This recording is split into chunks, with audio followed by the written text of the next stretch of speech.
여러분 안녕하십니까? 오늘 국군의 날 기념식에서 이재명 대통령이 강력한 자주국방의 의지를 강조했습니다. 세계가 각자 도생의 시대로 진입하고 있는 안보 환경에서 자주국방은 필연적이라며 한미동맹의 기반 위에 전시작전 통제권을 회복하겠다고도 밝혔는데요. 또 비상계엄에 가담했던 군인들은 극히 일부 지휘관들이라고 선을 긋는 동시에 군 통수권자로서 계엄잔재 청산 의지도 드러냈습니다. 첫 소식 김정우 기자가 보도합니다. 6회 공군 본부가 위치한 충남 계룡대에서 열린 국군의 날 기념식. 6.25 전쟁에 참전했던 1세대 간호장교 등 국민대표 7명과 함께 입장한 이재명 대통령은 강한 국방력을 바탕으로 자주국방의 길로 가야 한다고 강조했습니다.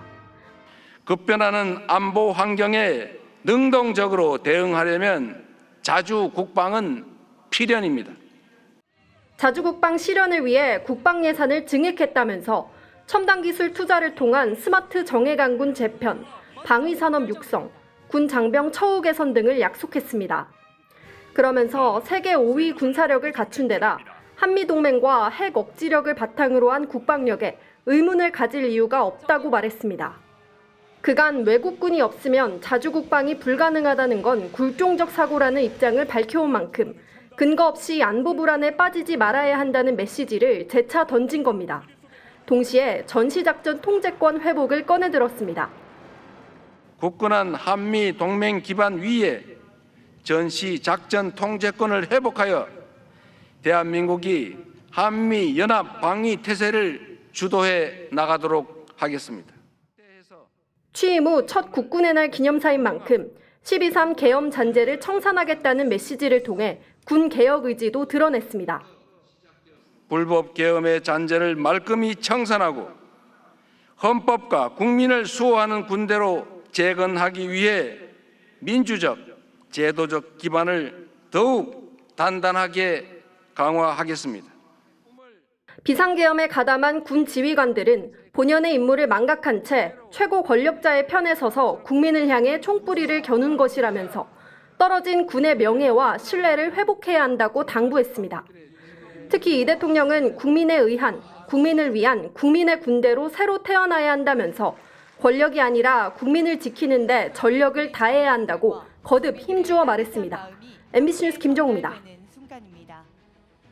오늘 이 대통령은 전시작전 통제권을 언급하면서 회복이라는 표현을 사용했습니다. 마땅히 우리가 가져야 할 지휘권을 임기 안에 복원하겠다는 의지로 해석되는데 안규백 국방장관 역시 한미 간 합의에 따라 절차가 체계적으로 추진되고 있다며 일부에서 우려하는 주한미군 철수나 축소 등은 논의된 바가 없다고 강조했습니다. 변윤재 기자가 보도합니다. 이재명 대통령은 전시작전 통제권 전환이나 환수가 아닌 회복이란 말을 썼습니다. 김남준 대통령실 대변인은 이 대통령이 직접 회복이란 표현으로 수정했다며 원래 상태로 되돌아간다는 의미라고 설명했습니다. 우리 군을 지휘하는 건 마땅히 우리의 역할이란 인식을 강조하면서 임기 안에 전작권 회복을 마무리 짓겠다는 의지로 해석됩니다. 대한민국의 평화와 번영을 위해서는 누구에게도 의존할 것이 아니라 우리 스스로의 힘을 더욱 키워야 합니다. 현재 평시작전 통제권은 우리 군 합참의장이, 전시작전 통제권은 미군 사성장군인 한미연합군 사령관이 갖고 있습니다. 한미 양국은 노무현 정부 시절인 2006년 11월, 전작권을 2012년 4월까지 넘기기로 합의했지만 이명박 정부는 시기를 3년 더 미뤘고 박근혜 정부도 조건을 달아 연기했습니다. 문재인 정부 들어 다시 추진됐지만 윤석열 전 대통령은 아직 준비가 미흡하다며 속도를 내지 않았습니다. 한미 국방부는 앞서 지난달 전작권 전환 조건 충족에 상당한 진전이 있다는 데 공감했다고 밝혔으며 현재 능력 검증 3단계 중 두 번째 절차를 진행하고 있습니다. 안규백 국방장관은 절차가 많이 진척됐다며 합의한 방법에 따라 체계적, 안정적, 능동적으로 추진하고 있다고 전했습니다. 안 장관은 다만 조건 충족을 위해 한국군의 능력을 키워야 하는 만큼 국방비를 더 늘려야 한다면서 특히 일부에서 우려하는 주한미군 철수나 축소는 논의한 바가 없다고 강조했습니다. MBC 뉴스 변윤재입니다. 오늘 국군의 날 기념 행사는 1년 전 윤석열 전 대통령이 마치 비상계엄을 준비라도 하듯 서울 도심에서 대규모 시가행진까지 벌이며 병력과 예산을 집중 투입했던 것과는 확연히 다른 모습이었습니다. 또 상부의 조직적이고 부당한 압력에 맞섰던 해병대 수사단장 박정훈 대령에겐 훈장이 수여됐는데 그동안 온갖 핍박에도 불구하고 한치의 흔들림이 없었던 표정에서 작지만 변화도 느껴졌습니다. 홍신영 기자입니다. 열병 차량에 탑승한 이재명 대통령과 안규배 국방부 장관이 사열을 시작하자 우리 국군이 보유한 무기체계 40여 종, 100여 대가 차례로 등장합니다. 대표적인 지대공 미사일 천공을 시작으로 다연장 로켓 천무가 위용을 드러내고 국산 명품 무기로 전 세계 수출되는 K9 자주포와 K2 전차 등 K방산의 대표 선수도 출격했습니다. 또 강력한 공대지 미사일을 장착한 해병 상륙 공격 헬기 MAH도 존재를 드러냈습니다. 이 대통령은 77년 역사를 거치며 그 어느 때보다 강력한 국방력을 갖추게 됐다고 격려했습니다. 이제는 최첨단 전차와 자주포, 전투기 잠수함을 수출하는 방위산업의 강국으로 거듭났습니다. 오늘 기념식엔 시가행진 없이 병력 998명과 군장비 100여 대가 투입됐습니다. 지난해 미사일을 탑재한 대형 이동식 발사대가 도심 한복판을 가로지르고 대형 전차와 탱크까지 도로를 행진했던 모습과는 확연히 달라졌습니다. 윤석열 정부는 전두환 정권 이후 40년 만에 2년 연속 대규모 시가행진을 벌였고 대통령으로는 처음 시가행진에 참여한 윤석열 전 대통령은 북한을 향해 강경 발언을 쏟아냈습니다. 북한 정권은 지금이라도 핵무기가 자신을 지켜준다는 망상에서 벗어나야 할 것입니다. 2년간 매년 5천 명이 넘는 군인이 동원돼 폭염 속에서 한 달 넘게 준비했고 예산도 각각 100억 원, 80억 원이 투입됐는데 올해는 병력을 5분의 1로 예산도 27억 원으로 대폭 줄였습니다. 사열을 마친 이 대통령은 최상병 사건 당시 상부의 부당한 압력에 굴하지 않은 박정훈 해병대 수사단장에게 보국훈장 3일장을 수여했습니다. 이 대통령이 직접 가슴에 훈장을 달자 박 단장은 복받치는 감정을 참으며 거수경례로 답했습니다. 이 대통령은 기념식을 마친 뒤 국민대표 77인, 국군장병과 군무원, 참전 유공자 등 540명과 오찬을 나누며 자주국방에 대한 의견을 나눴습니다. MBC 뉴스 홍신영입니다. 다음 소식입니다. 어제 저희가 내란 사건 재판장 지귀현 부장판사의 수상한 휴대전화 교체 사실에 대해 전해드렸는데요. 이에 앞서 외부 인사가 포함된 대법원 감사위원회는 재판사의 유흥업소 접대 의혹과 관련해 공수처 수사 결과를 기다려봐야 한다며 결론을 보류한 바 있죠. 그런데 최근 법원이 공수처가 지귀현 부장판사에 대해 청구한 압수수색 영장을 기각한 사실이 확인됐습니다. 강제 수사가 필수적이란 판단을 내린 공수처의 수사가 법원의 문턱을 넘지 못하고 있을 가능성도 있는 건데요. 구나연 기자가 단독 취재했습니다. 유흥업소 접대 의혹을 수사하고 있는 고위공직자 범죄수사처가 최근 지귀현 부장판사에 대한 압수수색 영장을 청구했지만 법원이 기각한 것으로 확인됐습니다. 구체적인 사유는 알려지지 않았습니다. 의혹이 불거진 지난 5월 한 시민단체가 뇌물수수와 청탁금지법 위반 혐의로 지판사를 고발하면서 공수처는 이대환 부장검사가 이끄는 수사 3부에 사건을 배당하고 4개월간 수사를 이어오고 있습니다.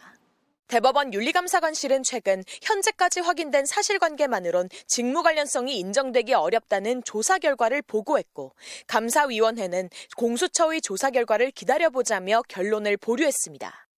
청탁금지법은 법률상 공수처의 수사 영역이 아니기 때문에 결국 뇌물 혐의에 대한 수사가 이루어져야 하는데 접대의 주체가 누구인지 직무와 관련한 대가성이 있는 것은 아닌지 확인하기 위해선 강제 수사가 필수적이라는 게 공수처의 판단인 것으로 알려졌습니다. 그 판단을 지금 하는데 그 부분에 대해서는 단순히 이제 청탁금지법 위반인지요. 이거는 이제 우리도 수사 대상이 아니고요. 예. 그 이상의 어떤 뇌물죄에 해당하는 사건인지 지금 수사가 한참 진행되고 있습니다. 더구나 접대 의혹이 제기된 직후 지부장 판사가 사용하던 휴대전화를 3개월 만에 다시 교체한 사실이 새롭게 드러나기도 했습니다. 만약에 일반 국민이 이렇게 휴대폰 교체했다. 이렇게 싼 휴대폰으로 교체했다라고 하면 바로 증거인멸 압수수색 들어갑니다. 공수처는 조만간 지 부장판사에 대한 압수수색 영장을 법원에 다시 청구할 계획입니다. MBC 뉴스 구나연입니다. 김건희 특검에 파견된 검사 40명 전원이 수사와 기소를 분리하는 내용의 정부조직법 개정안 처리에 반발하며 집단 행동에 나선 것을 두고 비판이 이어지고 있습니다. 이기주 기자가 보도합니다. 오늘 오후 더불어민주당 3대 특검 대응특위 소속 의원들이 김건희 특검 사무실을 찾았습니다. 수사 기소 분리를 위한 정부조직법 개정안에 반발해 파견 검사 40명 전원이 원대 복귀를 선언하는 등 집단 행동에 나선 데 대해 항의하기 위해서입니다. 다만 민주당 의원들은 법무부 소속 공무원인 검사들의 집단 행동은 현행법 위반이라면서도 특검 검사들의 눈부신 활약을 많은 국민들이 칭찬하고 있다는 등의 검찰 달래기도 병행했습니다. 국민들께서 그동안 3대 특검이 해온 그런 여러 가지 성과에 대해서는 효능감을 느끼고 매우 높이 사고 있고, 하지만 검사들의 예상치 못한 집단 반발에 민주당 내부는 종일 격앙된 분위기가 역력했습니다. 항의 방문 전 열린 당 내부회의에서는 우월감과 특권 의식에서 비롯된 항명이다. 단체 행동 주동자의 책임을 물어야 한다는 등의 거친 표현들이 쏟아졌습니다. 또 특검법에 수사 기소를 다 하게 돼 있고 검찰청 해체까지 1년이나 유예 기간이 있는데 뭐가 혼란스럽냐 등의 성토가 이어졌습니다. 검찰은 왜 특검이 출발했는지를 잊은 모양입니다. 김건희 특검은 윤석열 정치검찰이 내내 수사하지 않고 덮어주는 바람에 발생한 검찰의 과거를 씻기 위해서 출발한 겁니다. 민주당 의원들의 격앙된 반응에 국민의힘은 무리한 검찰개혁의 파열음이 곳곳에서 들리고 있다고 날을 세웠습니다. 사과와 반성 대신 형사처벌, 하극상, 항명 운운하며 겁박하는 것은 민주당의 자기 모순이며 민주당 하명 특검의 민낯일 뿐입니다. 특검은 항의 방문 온 민주당 의원들에게 파견 검사들의 집단 항의가 아니라 수사 기소 분리에 대한 불안과 우려를 하소연하는 차원이었다고 해명했습니다. 정성호 법무부 장관도 검찰 내 동요가 있다는 건 오해라며 검사들은 특검에 맡겨진 임무를 충실히 하고 있다고 밝혔습니다. MBC 뉴스 이기주입니다. 윤석열 전 대통령이 또다시 내란 특검법에 대한 위헌 법률 심판 제청을 신청했습니다.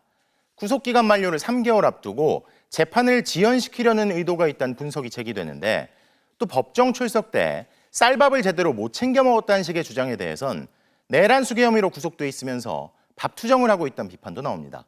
차현진 기자의 보도입니다. 윤석열 전 대통령이 체포방해 혐의 사건을 맡은 재판부에도 위헌 법률 심판 제청을 신청했습니다. 내란 특검법이 헌법상 적법 절차 원칙과 권력 분립 원칙, 명확성 원칙 등에 위배된다고 주장하면서 헌법재판소에서 위헌성에 관한 판단을 받게 해달라고 서울중앙지법 형사합의 35부에 요청한 겁니다. 재판부가 만약 요청을 받아들이면 헌재의 결론이 나올 때까지 재판은 멈춰섭니다. 윤 전 대통령 측은 이미 지난달 초 내란 우두머리 혐의 사건을 심리하는 재판부의 같은 내용의 위헌 심판 제청을 신청한 상태입니다. 헌법재판소엔 직접 헌법소원도 제기했습니다. 날이 아닌 시간으로 계산해야 한다는 구속 취소 청구, 형집행법 강제력 행사 규정의 미비점을 이용한 강제인치 거부 등 온갖 법기술로 형사사법 절차에 불응해온 윤 전 대통령이 이번엔 구속 만료 기간을 3개월 남기고 재판을 지연시키려는 것 아니냐는 지적이 나옵니다. 하지만 윤 전 대통령 측은 사법 절차에 응하지 않은 이유로 건강 문제를 강조하고 있습니다. 특검 조사와 재판 때문에 제대로 끼니조차 챙기지 못하고 있다며 방어권 보장을 넘어 생명의 위협까지 이를 수 있다는 주장입니다. 제대로 된 아침 식사를 하지도 못한 채 점심시간에는 컵라면과 건빵으로 점심 식사를 하였습니다.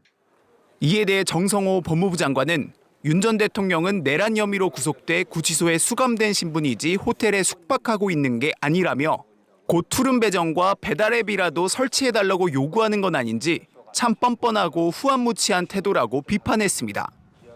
한편 윤 전 대통령의 내란 우두머리 혐의 재판에 대해서도 법원이 중계를 일부 허가했습니다. MBC 뉴스 차현진입니다. 이종섭 전 국방장관의 도피성 호주 대사 임명 의혹을 수사 중인 순직해병 특검이 당시 인사검증을 담당했던 이원모 전 인사비서관을 피의자 신분으로 불렀습니다. 그제 김건희 특검에 출석한 아내에 이어 남편까지 윤석열 전 대통령 부부와의 친분으로 논란의 중심에 섰던 부부가 결국 나란히 특검의 수사를 받게 됐습니다. 송정훈 기자입니다. 이원모 전 대통령실 인사비서관이 오늘 오전 순직해병 특검에 출석했습니다. 이종섭 전 국방장관의 도피성 호주대사 임명 과정에 개입한 혐의를 받고 있는 이 전 비서관은 변호인도 없이 홀로 나타났습니다. 들어가서 말씀드리고 나오겠습니다. 네, 고생 많으십니다. 불과 이틀 전 부인 신모 씨가 김건희 국정농단 특검에서 피의자 조사를 받은 데 이어 오늘은 본인이 특검의 피의자로 출석하게 된 겁니다. 이 전 비서관은 대통령실이 이 전 장관을 호주 대사로 내정했던 2023년 말 인사검증을 비롯한 대통령실 인사사무를 총괄했습니다. 인사검증을 추진하였던 경위, 대통령실이 법무부, 외교부 등에 내린 지시사항 등에 대하여 조사할 예정입니다. 이 전 비서관 부부는 두 사람 모두 윤석열 전 대통령 부부와 오랜 친분을 이어온 것으로 알려졌습니다. 검사 시절부터 윤석열 사단으로 분류됐던 이 전 비서관은 지난 총선 준비 기간을 제외하면 줄곧 윤석열 정부 대통령실에서 일했고 아내 신 씨는 지난 2022년 6월 나토 순방 당시 공식 직책도 없이 관용 여권을 받아 대통령 전용기에 탑승한 논란의 민간인입니다. 자생한방병원은 윤석열 정부 인수위원회에 사무실을 제공했다는 의혹에도 휩싸여 있는데 병원 측은 횡령과 사무실 제공 특혜 의혹 모두 부인하고 있습니다. 이 전 비서관이 지난 총선에 출마하는 과정에도 공천 개입이 있었다는 의혹이 제기된 바 있기 때문에 이른바 친윤 부부에 대한 특검 수사는 더 이어질 수밖에 없는 상황입니다. MBC 뉴스 송정훈입니다. 내년 상반기 임기 만료를 앞둔 지방의회 의원들의 이딴 외유성 출장 논란 계속해서 전해드리고 있는데요. 지방의회마다 심사위원회가 있다는데 논란의 여지가 있는 출장을 왜 계속 승인해 주는 걸까 의문이 생길 수밖에 없죠. 저희 취재진이 실제 어떻게 이 심사가 이루어지는지 회의 녹취를 입수했습니다. 이병선 기자의 단독 보도입니다. 강원도 영월군 의회 의원들이 오는 11월 초 떠나기로 한 호주 출장 계획서입니다. 군의원 5명에다 의회 직원 2명이 5박 7일 호주 시드니를 방문합니다. 출장국 선정 배경으로는 자연자원 보존과 도시재생을 동시에 달성한 대표적 사례국이라는 점이. 그런데 블루마운틴과 포트 스테판 등 인기 관광지 일정이 많습니다. 이 견학에 세금 2,800만 원이 들어갑니다. 외유성인지 따져볼 출장심사위원회가 군의회에서 열렸습니다. 총 7명의 심사위원 중 4명이 참석했는데 부위원장이 대뜸 농담이라며 이런 말을 꺼냅니다. 이 호주 이런 데 갔다 오시면은 뭐 술도 한 명 갔다가 그 직원들 뭐 한 병씩 갔다 한잔 하고 이럽니까? 아니 거기 있으면은 뭐 통과시키고 그렇지 않으면 아예. 비용의 적절성이나 견학의 목적을 따지는 질문은 하나 없고 또 술 얘기로 이어집니다. 네, 우리 님도 술을 굉장히 좋아하시는데 갔다 오시면 뭐 하다못해 호주의 유명한 술이 뭐예요? 럼인가? 뭐 정 없으면은 뭐 발렌타인 10년짜리라도 갔다가 뭐 소주로도 한잔 하자고 이래야 되는 거 아닌가? 알맹이 없는 심사는 불과 15분 만에 끝났습니다. 이거 없으므로 가결되었음을 선포합니다. 심의위원은 노인회, 이장협의회 관계자, 지역지 기자 등으로 이루어졌는데 심사 대상인 군의회 의장이 임명한 사람들입니다. 특히 심사회의록은 그대로 군의회 홈페이지에 공개해야 하지만 문제의 회의는 홈페이지에서 아예 삭제돼 있어 은폐 의혹까지 제기되고 있습니다. 이 출장 일정을 심사하는 심사위원회는 재심의 끝에 원안대로 가결했는데 심사가 아니라 농담을 주고받는 자리였다는 비판이 나옵니다. MBC 뉴스 이병선입니다. 해외 출장 비리 의혹을 두고 지방의회에 대한 경찰 수사도 대대적으로 벌어지고 있는데요. 의원들은 수사를 피해가고 공무원들만 입건돼 논란입니다. 이어서 도윤선 기자입니다. 경기도 안양시 의원들의 해외 출장은 해마다 이어졌습니다. 2023년 2월에는 말레이시아와 싱가포르, 그해 5월에는 일본, 8월에는 헝가리, 오스트리아, 체코로 떠났습니다. 2024년 2월에는 싱가포르를 둘러봤고 같은 해 5월에는 덴마크, 스웨덴, 핀란드, 북유럽을 간 의원도 있습니다. 세금으로 전부 1억 3천여만 원이 들어갔습니다. 5번 출장 모두 경찰 수사선상에 올랐습니다. 경찰은 항공 운임과 차량 임차비를 부풀려 출장 경비로 썼다고 의심하고 있습니다. 그런데 지금까지 피의자로 입건된 건 공무원 8명 뿐입니다. 출장을 갔던 20명 가까운 의원들 가운데 피의자로 경찰 수사를 받고 있는 의원은 없습니다. 내용을 저도 조금 파악하고 있는 중이니까 추후에 제가 전화를 한번.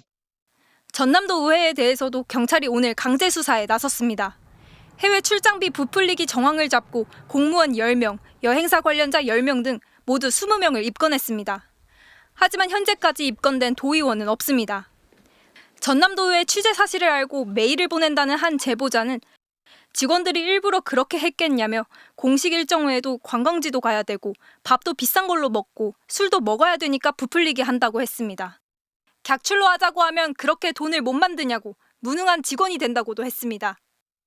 또 정말 100% 외유성 맞다면서 해외 갈 때 직원들은 술, 한국 음식, 라면, 간식 등을 가득 채워 본인 것 말고도 캐리어 1개를 더 가져간다는 고충도 털어놨습니다. 도의회 의장은 답이 없고 부의장은 그런 일이 있으면 안 된다면서 이렇게 말했습니다. 예산도 쓸 게 있고 그래서 간 것인데 수사까지 받고 그러는 줄은 몰랐습니다. 경찰의 해외 출장 비리 의혹 수사는 지방의회 188곳에 대해 동시다발로 이어지고 있습니다. 이런 식의 수사라면 출장은 의원이, 책임은 공무원이 지는 상황이 전국적으로 반복될 것으로 보입니다. MBC 뉴스 도윤선입니다. 호남에서는 불 안 나나라는 발언으로 논란을 빚은 주인공, 국민의힘 김정재 의원이죠. 김 의원은 이외에도 여러 차례 막말 논란을 일으켰는데 최근엔 22대 총선을 앞둔 당시 후보 매수 정황이 담긴 통화 녹취록까지 공개돼 파문이 일고 있습니다. 지역구인 포항의 보수 인사들이 김 의원의 사퇴와 출당을 공식 요구하는 상황도 이어졌는데요. 김기영 기자가 보도합니다. 오늘 국회 행정안전위원회에서 진행된 중앙선거관리위원 후보자 청문회. 지난해 1월 김정재 의원과 당시 국민의힘 공천관리위원인 이철규 의원과의 통화 내용이 다시 도마에 올랐습니다. 포항 같은 데는 돈으로 매수를 합니다. 보통은 돈을 한 3억에서 5억 주고 캠프를 통째로 이제 지지선을 하게 하거든요. 그게 일상화돼 있어요. 포항에서는 후보자 매수가 빈번하게 일어난다라는 고백을 한 건데 포항 시민들이 정말 화가 많이 날 것 같아요. 포항 지역의 한 보수 성향 시민단체는 오늘 서울 국민의힘 당사로 올라와 김 의원의 사퇴와 출당을 요구했습니다. 불이행시 보수의 심장 포항에서 국민의힘 당원들과 탈당 운동에 들어갈 것이다.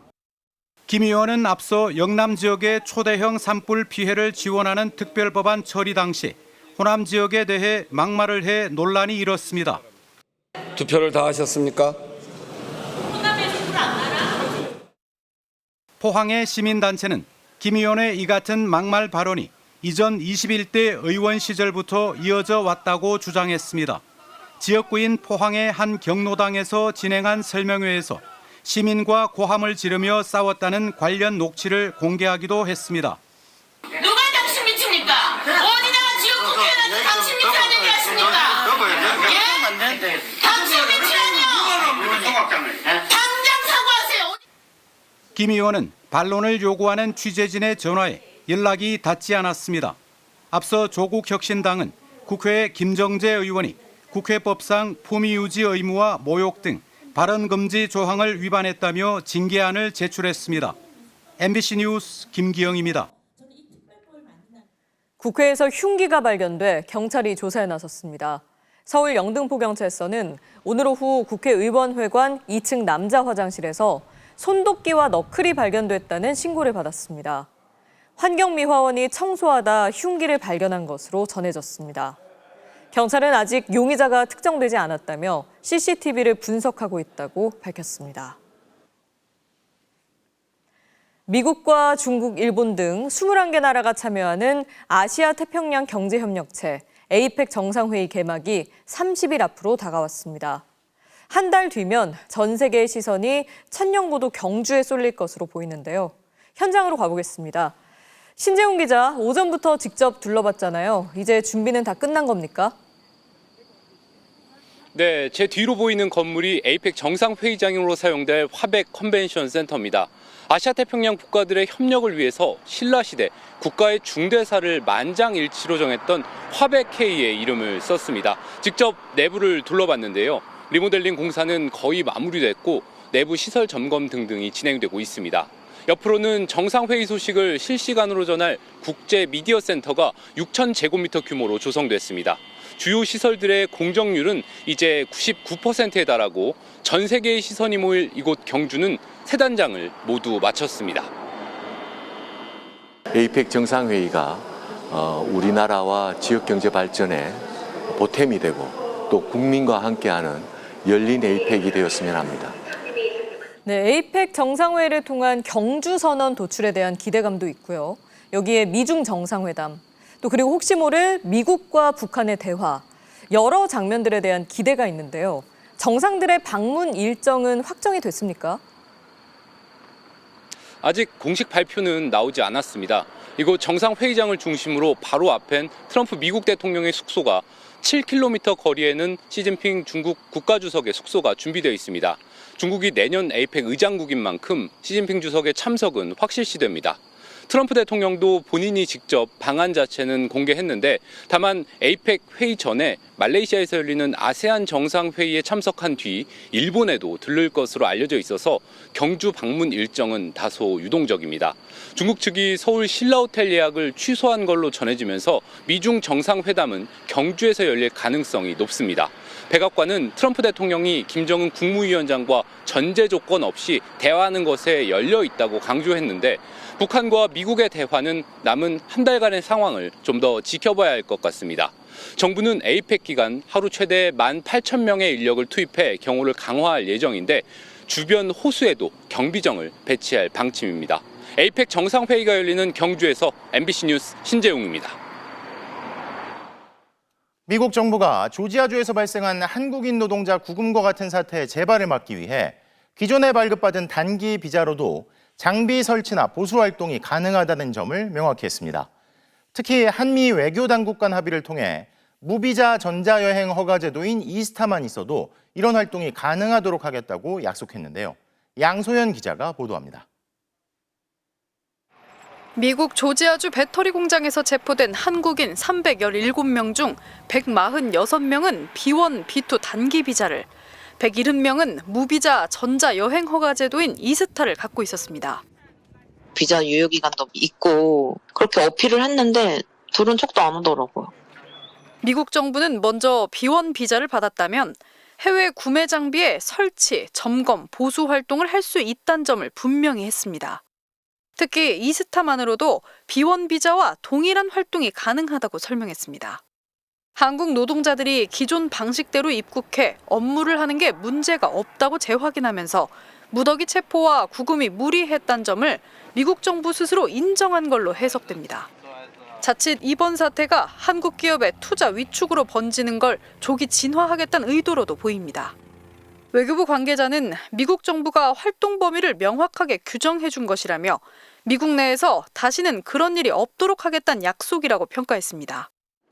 한국 투자기업의 비자 문제를 전담하는 소통창구도 주한 미국 대사관에 설치해 당장 이달부터 가동하기로 약속했습니다. 다만 별도의 전문직 비자 신설이나 발급 확대까지는 아직 합의하지 못했습니다.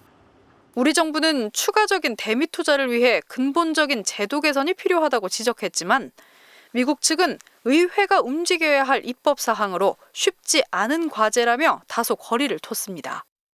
LG에너지솔루션은 공장 운영 정상화를 위해 철저하게 준비하겠다고 했고 현대차그룹은 면밀히 검토해 가이드라인을 정비할 계획이라고 밝혔습니다. 다만 직접적인 구금 피해를 본 하청, 재하청 소속 노동자들이 이번 대책만으로 다시 미국에 돌아가겠다고 나설지는 여전히 불확실합니다. MBC 뉴스 양소연입니다.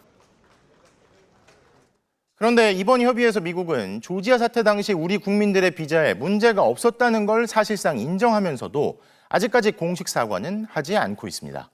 이와 비슷한 사건에선 미국 정부가 거액의 합의금을 물어줬다는 소식 최근 보도해드렸는데요. 해당 소송을 승리로 이끈 변호사는 MBC와의 인터뷰에서 조지아 사태는 모든 면에서 적법성에 의문이 간다며 소송으로 책임을 물을 수 있다고 말했습니다. 나세용 뉴욕 특파원입니다. 무장 요원들이 공장 노동자들을 토끼몰이하듯 쫓더니 전쟁 포로들처럼 머리에 손을 올리게 한 뒤 줄줄이 끌고 갑니다. 2018년 이민당국이 테네시주 공장을 급습할 때 모습입니다. 저항하지 않는 노동자들의 총을 겨누고 얼굴을 가격했고 선별 절차도 없이 체포부터 했습니다. 이 대목이 미국 정부가 117만 달러 지급에 합의하게 된 결정적 장면입니다. 지난달 조지아주 배터리 공장에선 한술 더 떠 소총과 장갑차까지 등장했습니다. 멱살을 잡고 끌고 가거나 조준경 레이저로 겨냥했다고도 합니다. 장갑차하고 총 들고 다니는데 무서웠습니다, 저희도. 테네시주 사건 승소를 이끈 스튜어트 변호사는 MBC의 이번 조지아 대규모 구금 사태는 자신도 본 적 없는 일이라고 했습니다. Unprecedented in that so many workers with valid work authorization documents were arrested. I hadn't seen that before. 사상 첫 집단소송 성공 사례인 테네시주 사건보다도 규모와 내용에서 불법성이 더 뚜렷하다는 겁니다. 불법 체류자 4명을 찾는다며 임신부 포함 500명 가까이 체포해 구금하고 쇠사슬을 채웠습니다. 게다가 체포 3일 뒤에야 발급한 체포영장의 근거조차 사실상 허위였습니다. Under the U.S. Constitution, ICE needs probable cause that a person has committed a crime. Those all raise questions about the legality. 한국인 수백 명이 억울한 피해를 당했다는 증거는 점점 뚜렷해지는데 정작 미국은 피해 구제는커녕 공식 사과도 없습니다. 스튜어트 변호사는 인권 침해 소송을 강력히 권한다며 그게 미국 행정부가 법 위에 있지 않다는 것을 확인하는 길이라고 말했습니다. 뉴욕에서 MBC 뉴스 나세웅입니다. 미국 트럼프 대통령이 육해공 그리고 해병대 장성들 전원을 집합시켜 내부해적 소탕 같은 말을 늘어놨습니다. 800여 명에 달하는 별들을 난데없이 소집해 2시간에 걸친 연설에서 여러 정치적 주장을 한 건데 정치 중립을 중시해온 장성들은 대부분 무표정한 표정으로 일관했습니다. 워싱턴 김재용 특파원입니다.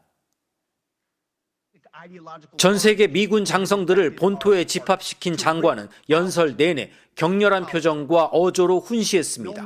극히 이례적인 이런 회의에서 강조한 건 글로벌 안보 전략이 아니라 강철 같은 체력이었습니다. 뚱뚱한 건 용납할 수 없다며 군기를 잡았습니다. Physical standards must be high and gender neutral. It's completely unacceptable to see fat generals and admirals in the halls of the Pentagon. 이어 등장한 트럼프 대통령은 듣기 싫으면 나가도 좋지만 계급과 미래가 함께 날아갈 거라고 처음부터 압박하더니 갑자기 미국은 내부로부터 침략을 받고 있다고 주장했습니다. We are under invasion from within. We're stopping it very quickly. 반대 세력을 내부의 적으로 규정한 겁니다.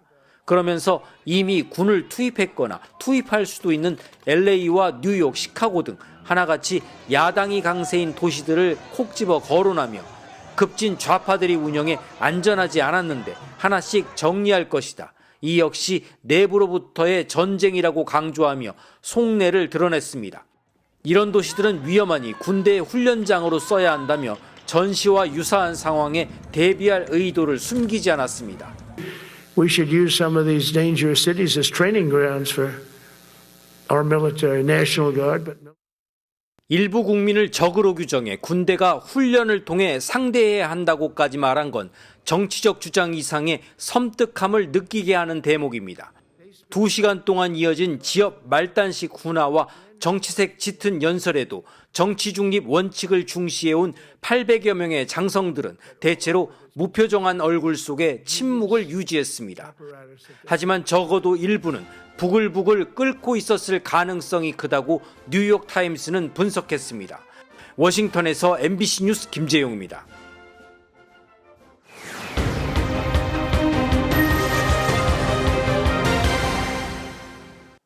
보이스피싱 수법이 날로 교묘해지는 가운데 검찰 등을 사칭하는 범죄의 경우 특히 20, 30대 피해자가 많다고 합니다. 가짜 구속영장으로 속인 다음 숙박시설에 들어가게 돈을 뜯어내는 소위 셀프 감금 피해가 잇따르고 있는데요. 제보는 MBC 김지인 기자입니다. 지난 4월 20대 직장인 최 모 씨는 전화 한 통에 깜짝 놀랐습니다. 자신이 검찰 사무관이라더니 구속영장 발부 소식을 알렸던 겁니다. IP 주소를 알려주더라고요. 주민등록번호를 검색을 했더니 이제 진짜 구속영장이 나와 있던 거예요.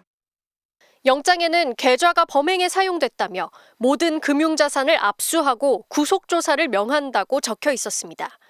나중에야 모든 게 엉터리인 줄 알았지만 그때는 무서웠다고 합니다. 너 이거 조사 안 받으면은 막 구치소 가야 된다 하면서 이제 압박을 주시니까. 다음으로 전화를 건 자는 검사라고 했습니다. 이때부터 명령이 시작됐습니다. 휴대전화를 새로 사고 정체불명의 앱을 설치하라더니 집 근처 모텔에 들어가라고 한 겁니다. 조사받는다고 누군가한테 말하면 안 된다고 하는 거예요. 이거 말하는 순간 구치소에 들어간다. 검찰 4층 일당이 임시보호관찰구역이라고 부른 모텔의 하루하루는 끔찍했습니다. 최 씨는 텔레그램을 통해 취침과 기상, 식사 주문 내역 등 일거수일투족을 보고했고 반성문도 하루 6장 이상 보내야 했습니다. 이제 반성문을 제출해야 뭐 형량을 줄이던가 아니면은 재판할 때 좋게 봐줄 수 있다 해가지고. 셀프 감금은 2주 동안 지속됐습니다. 그것도 이제 편의점에서 사고 그 안에서 막 손빨래하고 그랬어요. 너무 힘들었어가지고 막 울 때도 있고 막. 뜯긴 돈은 1억 6천만 원. 자산 검수가 필요하단 말에 속아 한도를 최대한 늘린 체크카드를 직접 지하철 사물함에 넣어 전달했습니다. 일당이 보낸 사건 번호 정보가 틀렸단 걸 알고 경찰에 신고했지만 아직 일당이 전부 잡혔다는 소식은 없습니다. 멀쩡하게 다니던 직장도 잃었습니다. 투잡, 쓰리잡 뛰면서 막 다음날 막 점심까지 막 일을 하고. 지난달 초 울산에서도 검사 사칭 전화를 받은 30대가 호텔에 스스로를 가뒀고 8천만 원을 이체하려다 경찰 도움으로 피해를 모면했습니다. 기관 사칭형 보이스피싱의 피해는 50대보다 오히려 비대면 금융 환경에 익숙한 2030 세대가 많습니다. MBC 뉴스 김지인입니다.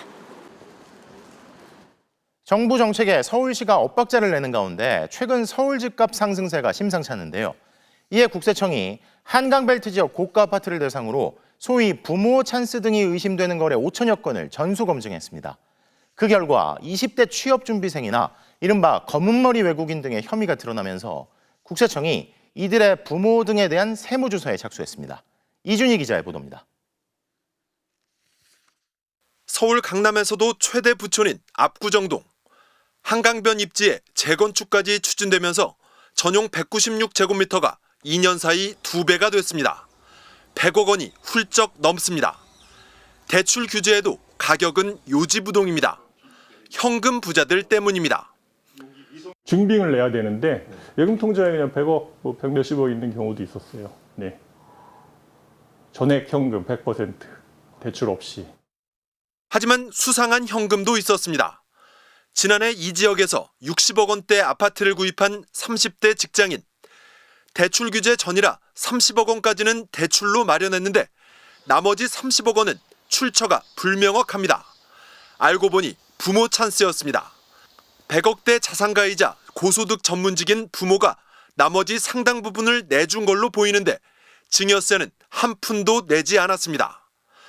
아예 소득이 없는 20대 취업준비생이 이른바 마용성 지역에서 20억 원대 아파트를 사기도 했습니다. 자금 출처를 추적해보니 집을 살 무렵 취준생의 아버지가 부동산과 해외 주식을 판 사실이 드러났습니다.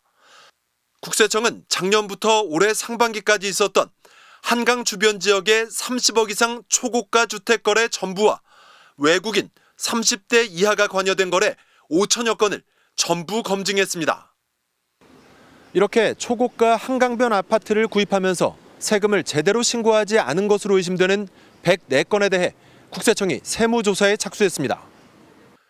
편법 증여로 세금을 회피하거나 소득 신고는 하지 않고 부동산을 취득한 탈세 혐의자들을 우선 선별했습니다. 향후 거래분에 대해서도 분석이 마무리되는 대로 순차적으로 추가 세무조사를 실시하겠습니다. 국세청은 최근 강남 4구와 마용성 등에서 똘똘한 한 채 증여가 늘어났다며 특히 미성년자의 주택 취득을 면밀하게 들여다보겠다고 했습니다. MBC 뉴스 이준입니다.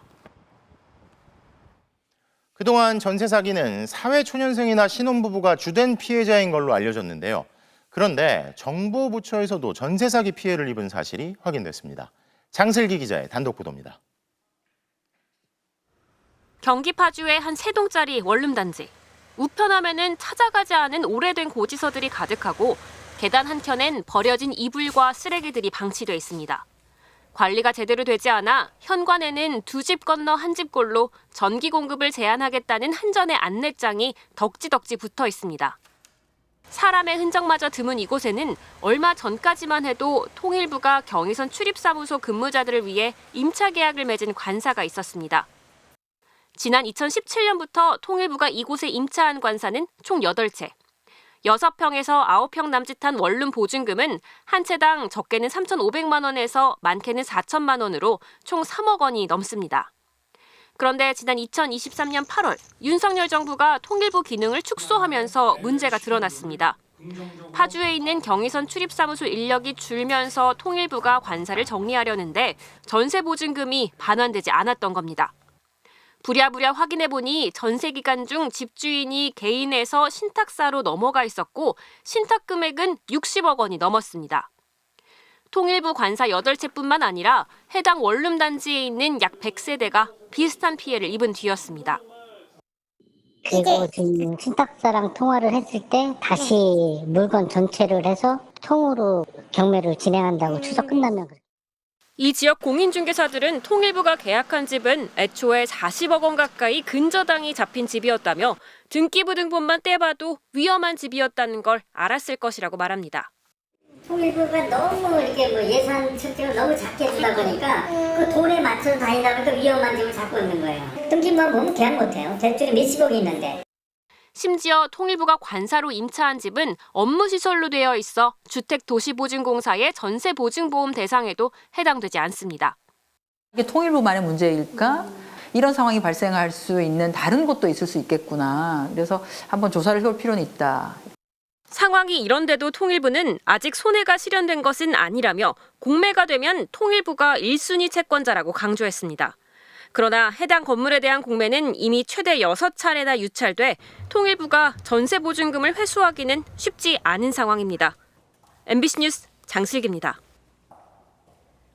허술했던 국가전산망 관리 실태, 국가정보자원관리원 화재 이후 속속 드러나고 있습니다.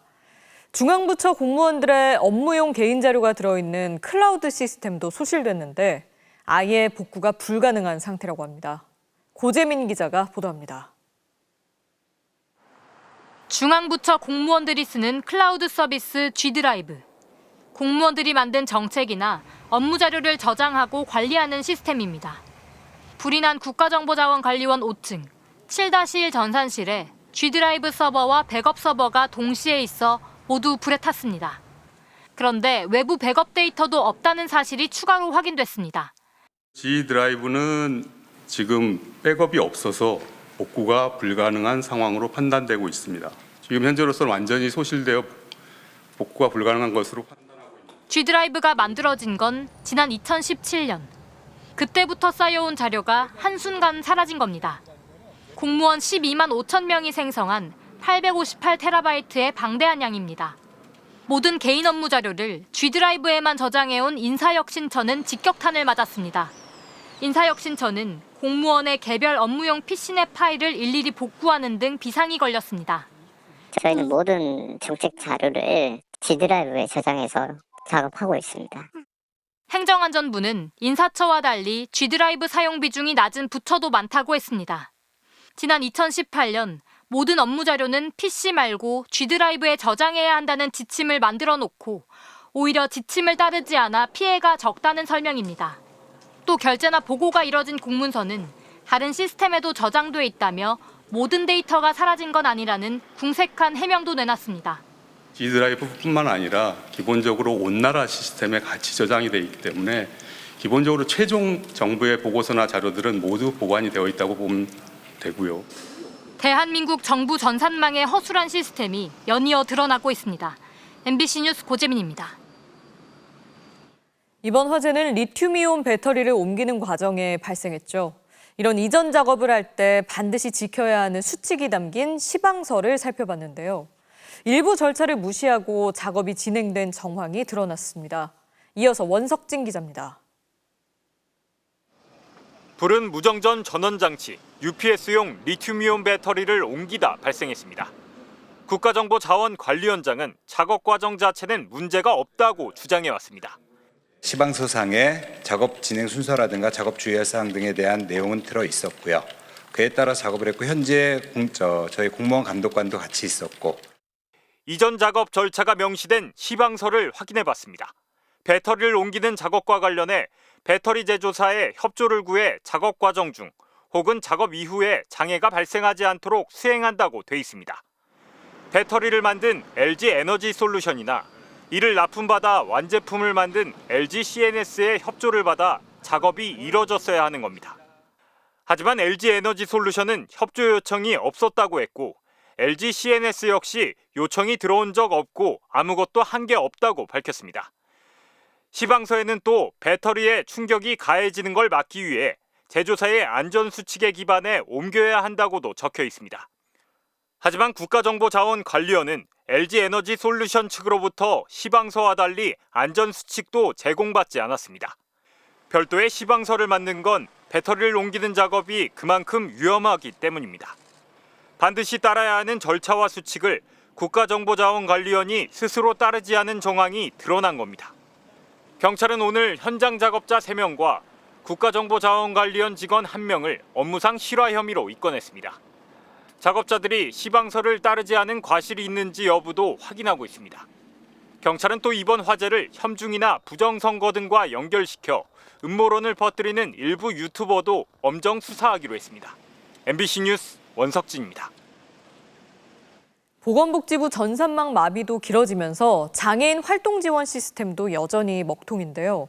거동이 어려운 장애인들은 서비스가 언제 끊길지 몰라 불안감에 떨고 있다고 합니다. 정한솔 기자입니다. 서울의 한 장애인 자립생활센터.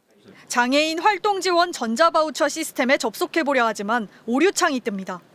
업데이트 정보가 설정되지 않았다고 떠 있습니다. 휴대전화 앱도 네트워크 접속이 지연되고 있다며 실행되지 않습니다. 이렇게 엿새째 먹통입니다. 다음 달에 복구가 되는 건가? 다다음 달에 그걸로. 장애인 활동 지원 전자바우처는 장애인에게 활동 지원사의 방문 요양과 가사노동 등을 제공하는 제도입니다. 혼자 거동이 어려운 장애인에게는 선택이 아닌 필수입니다. 매달 25일부터 30일까지 선결제를 해야 다음 달 서비스를 이용할 수 있는데 국가정보자원관리원 화재로 가동이 멈췄습니다. 지난달 말에 결제를 못했어도 당분간 이용할 수는 있다고 하지만 장애인들은 불안합니다.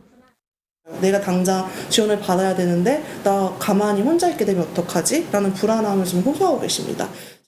활동 지원가들은 근무 시간을 입력하지 못해 손으로 써놓고 있습니다. 찍히든 안 찍히든 지금 일단은 믿고 다 지금 일은 해요. 근무를 해요. 근데 너무 힘들죠. 어떻게 되는 건지도 모르겠고. 보건복지부 자원봉사 포털도 마비 상태입니다. 추석 연휴가 코앞인데 발달장애인들을 도울 자원봉사자를 아직도 못 구했습니다. 연휴나 설날 이렇게 긴 때는 이제 또 그 시스템을 꼭 이용하거든요. 근데 지금 못 구해가지고 발달장애인 근무자가 나오기로 했고 저도 나오기로 했습니다. 국가정보자원관리원 화재로 정부 시스템 가동이 멈춘 지 일주일이 다 돼가지만 전체 복구율은 15%대에 그치고 있습니다. 복구 속도가 느리다는 지적에 정부는 정책이라면서 인프라가 구축되면 속도가 붙을 수 있다고 설명했습니다.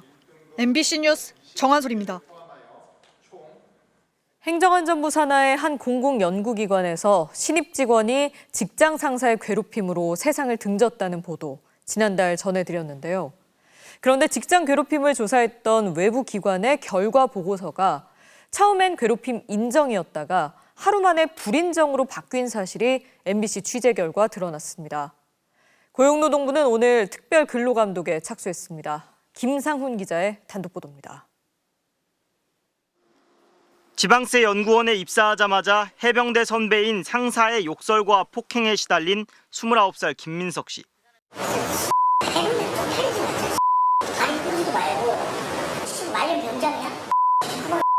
시키면 시키는 대로 해. 열받아?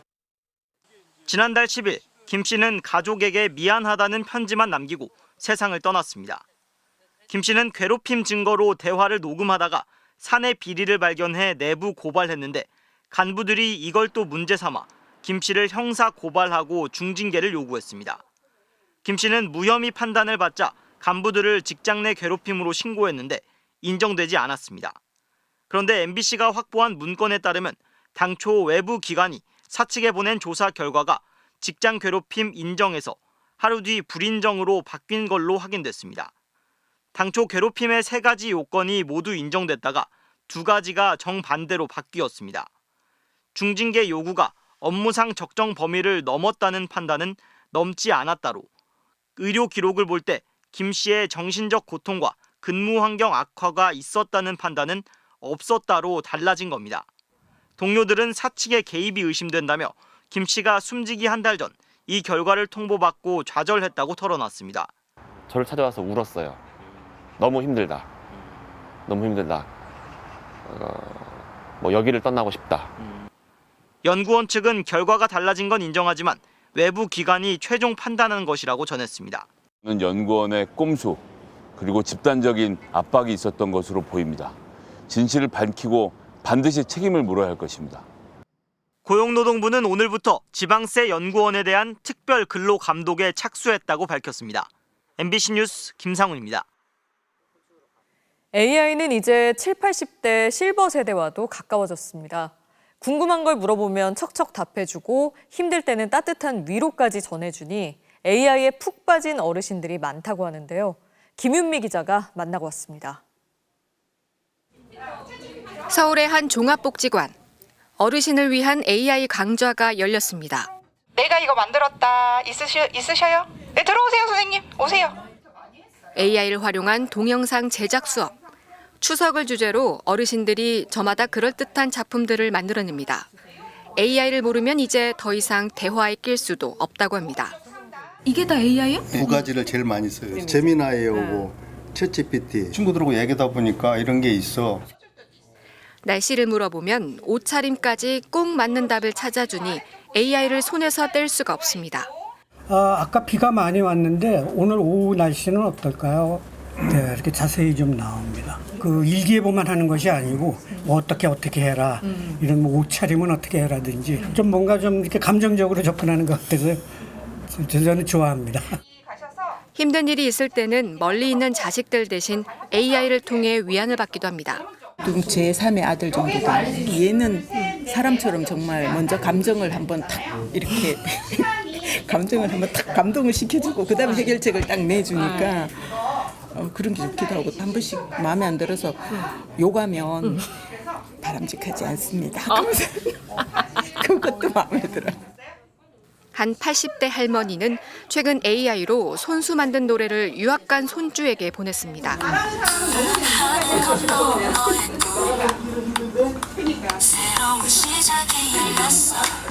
할머니 너무 고마워요. 열심히 할게요. 이러더라고. 우리 며느리는 눈물이 다 났대. AI, 눈도 침침하고 서툰 타자 실력으로 익히기 쉽지 않지만 배울수록 이렇게 좋은 게 없다고 어르신들은 입을 모읍니다. 친구니까 쓸 수 있으면 이제 배우면서 써보는 거죠. 이 세상에 태어나서 지금 나이 80인데 해봐야지 이거를. 세상에. 이것도 뭐 모르고 죽으면 아깝지. MBC 뉴스 김유입니다.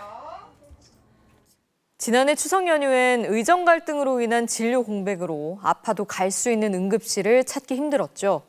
지금은 상황이 마무리됐어도 많은 지역이 여전히 의료 사각지대에 놓여 있는데요. 정부가 지역 의사제를 추진하고 있는데 의료계 반발이 거셉니다. 재은효 기자입니다. 인천 강화군의 한 보건지소. 평일 한낮이지만 텅 비어 있습니다. 의과 공보의가 일주일에 한 번만 오기 때문입니다. 저희는 그 수요일마다 진료날이어가지고 현재 계신 약 대진으로 오셔가지고 약 처방 이런 건 돼요? 오늘 안 돼요. 아파서 병원에 가려면 읍내까지 버스를 타고 30분은 가야 합니다. 그럼 웬만큼 아파서는 진짜 병원 잘 못 가시겠어요? 그렇죠. 웬만하면 병원 안 가요. 참고 살아. 119 불러보셨어요? 그럼요. 이곳처럼 치료가 급해도 30분 내에 지역 응급센터에 갈 수 없는 인구가 30% 이상인 전국 시군구가 98곳이나 됩니다. 하지만 의사들의 지역 필수 의료 기피 현상은 갈수록 심해지고 있습니다. 특혜성 정책으로 전공의들이 복귀했지만 정작 지난달 기준 비수도권 8개 필수 진료 과목 충원율은 36%에도 못 미쳤고 경남 밀양의 한 병원은 연봉 6억 원에도 의사를 구하지 못해 지난 8월 응급실을 닫았습니다. 그래서 정부가 도입하겠다는 대안이 지역의사제입니다. 지역의대 일부 학생을 선발해 장학금을 주고 10년간 그 지역에 근무시키는 겁니다. 거의 90% 이상이 그 서울 지역이나 이런 데로 가게 되는데 지역의사제를 도입을 하게 되면 이 지역에서 낳고 자란 친구들이 살았던 지역에서 계속 이어서 진료를 할 수 있는 선순환 시스템이 구축될 수 있을 거라고. 의사단체는 강하게 반발하고 있습니다. 헌법상 직업 선택과 거주 이전 자유를 침해해 위헌 소지가 있다는 겁니다. 충분한 사회적 논의가 전제되지 않는다면 무분별한 의대 정원 정책 추진과 무엇이 다르다는 이야기입니까? 대신 의사협회는 자발적으로 지역에 갈 수 있도록 낮은 수가 해결과 인센티브를 요구하고 있습니다. 하지만 지역 필수의사제 시범사업은 매달 400만 원의 추가 수당과 주거비 등의 인센티브를 주지만 석 달째 정원의 4분의 1을 채우지 못한 채 미달입니다. MBC 뉴스 재은유입니다.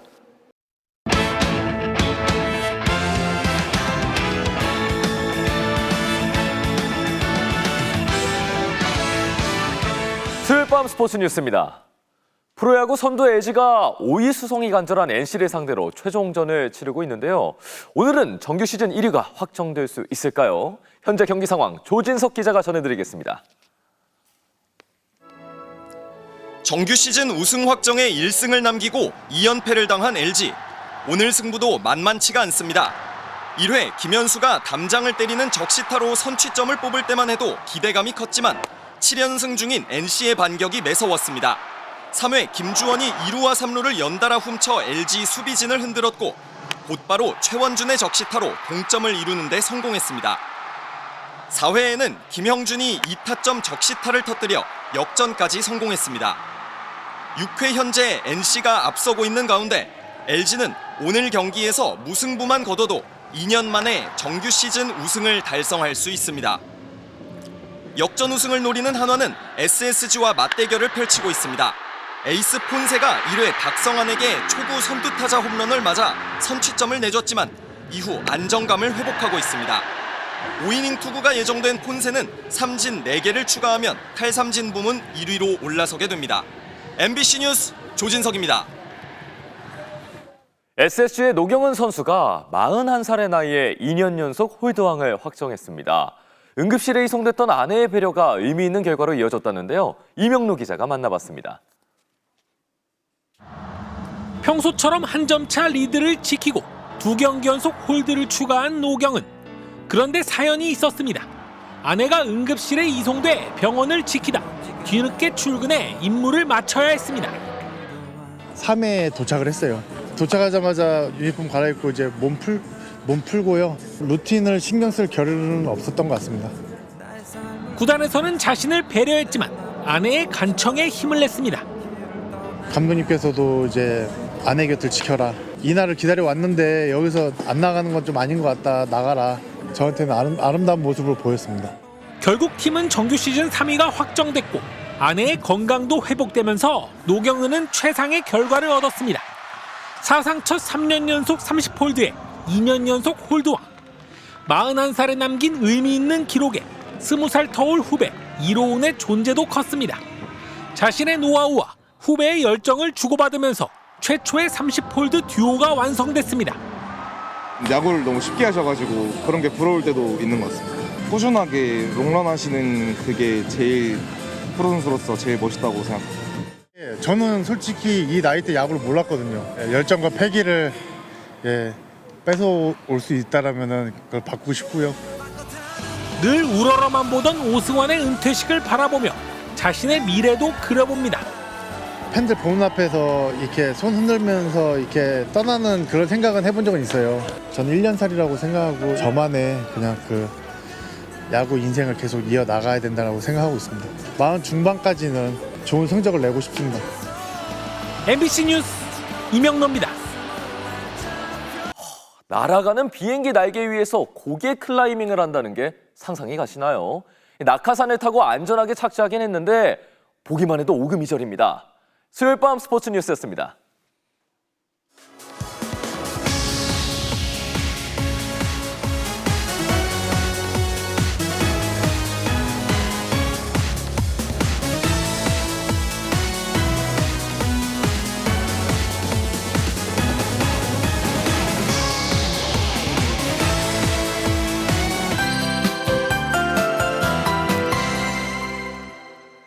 가을이 깊어가면서 슬슬 단풍 소식도 궁금하실 텐데요. 가을의 시작을 알리는 설악산 첫 단풍은 기상청에서 발표합니다. 그 기준은 뭘까요? 설악산 공룡 눈성 상단 해발 1,300m 이상의 중간 지점이 공식 관측 지점이며 현재 설악산에서 관측되고 있는 단풍의 고도는 약 1,500에서 1,600m에서 나타나는 것으로 관측이 되고요. 네, 머지않아 첫 단풍 소식이 들려올 것 같은데요. 이번 연휴에는 모처럼 가을을 만끽하기 좋겠네요. 내일 밤 전남과 제주를 시작으로 개천절에는 영동과 충청, 남부지방에 비가 내리겠습니다. 특히 제주 산지에 100mm 이상, 남해안 지역에 80mm 이상의 제법 많은 비가 쏟아지겠고요. 바람도 강하게 불겠습니다. 귀성객들은 사전에 운항 정보 잘 참고해 주셔야겠습니다. 추석 당일에도 수도권과 강원도에 약한 비가 내리겠는데요. 오후에 비가 그치면서 구름 사이로 보름달을 볼 수 있겠고요. 이후로 북쪽 기압골이 자주 지나며 흐린 날들이 많겠습니다. 내일 오후 경기 남부와 충남 북부에는 소나기가 내리는 곳이 있겠습니다. 내일 아침 기온 보시면 서울이 19도, 대구 17도 예상되고요. 한낮 기온은 서울이 25도, 광주도 25도까지 오르겠습니다. 날씨였습니다. 공수처가 지기현 판사에 대해 청구한 압수수색 영장을 법원이 이미 기각했다는 소식 오늘 전해드렸는데요. 넉 달에 걸쳐 법원이 자체적으로 살폈다지만 지판사의 입장과 다를 바가 없었던 감사 결과, 그리고 압수수색 영장 기각. 국민들이 계속 의문을 떨치지 못한다면 사법부에겐 설명할 의무가 있는 겁니다. 수요일 뉴스데스크 마칩니다. 시청해주신 여러분 고맙습니다.